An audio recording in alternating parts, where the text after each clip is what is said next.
तो बच्चों, let's see the question and the question says dinitrogen and dioxygen are main constituents of air but these do not react with each other to form oxide of nitrogen because option यहाँ पे है the reaction is endothermic and require very high temperature. Option B में the reaction can be initiated only in presence of a catalyst. Option C oxide of nitrogen are unstable. Option D nitrogen and oxygen are unreactive.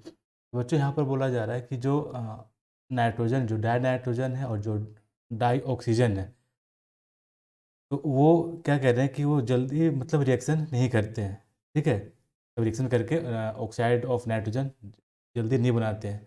इसके पीछे का कारण क्या है? हम लोग जानते हैं कि जो नाइट्रोजन है N2, ठीक है, इसका जो डिसोसिएशन इंथैल्पी जो होता है वो काफ़ी हाई होता है। लिख सकते हैं कि नाइट्रोजन का जो होता है वो हाई डिसोसिएशन इंथैल्पी होता है,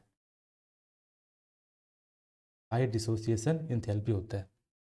तो इसका मतलब ये होता है बच्चों कि इससे नाइट्रोजन के जो बॉन्ड होते हैं, कि नाइट्रोजन नाइट्रोजन में ट्रिपल बॉन्ड होता है, तो इस बॉन्ड को तोड़ने के लिए हमें काफ़ी ज़्यादा एनर्जी देनी पड़ेगी।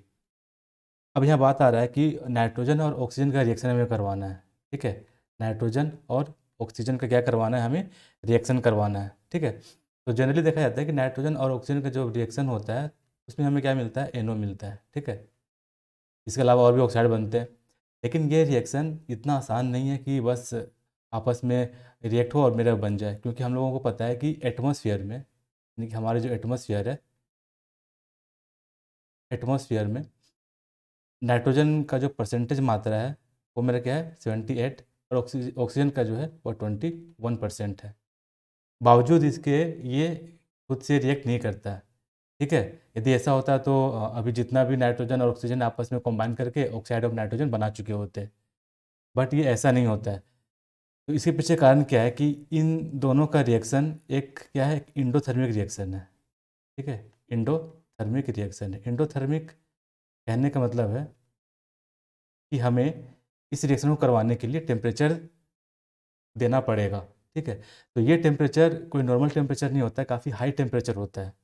हम लोग कह सकते हैं कि ये जो रिएक्शन जनरली जो होता है वो हमारा कितना 1500 केल्विन से 2000 केल्विन के बीच का टेम्परेचर इसे चाहिए होता है रिएक्शन से ये प्रोडक्ट को बनने के लिए। तो हम लोग कह सकते हैं कि the reaction is endothermic and require high temperature, यानी कि ये ऑप्शन हमारा क्या है? सही है। नेक्स्ट ऑप्शन भी चेक कर लेते हैं। The reaction can be initiated only only in presence of catalyst. बच्चों, ऐसा नहीं है, क्योंकि इसके लिए हम लोगों ने फिर डिस्कस कर चुके हैं अभी कि इसके लिए हमें क्या चाहिए? हाई टेम्परेचर चाहिए। ठीक है, इस रिएक्शन को करवाने के लिए हमें क्या चाहिए? एक हाई हाई टेम्परेचर चाहिए। केवल कैटलिस्ट से काम नहीं बनेगा। ठीक है, तो हम लोग कह सकते हैं कि ये ऑप्शन मेरा गलत हो गया।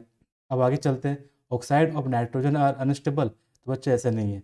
ऑक्साइड ऑफ नाइट्रोजन जो भी है हमारा, nitric oxide, nitrogen dioxide, nitrous oxide, ये सभी एक तरह के कह सकते हैं स्टेबल गैस हैं, है ना, जो कि हमारे इन्वायरमेंट में ये पाए जाते हैं।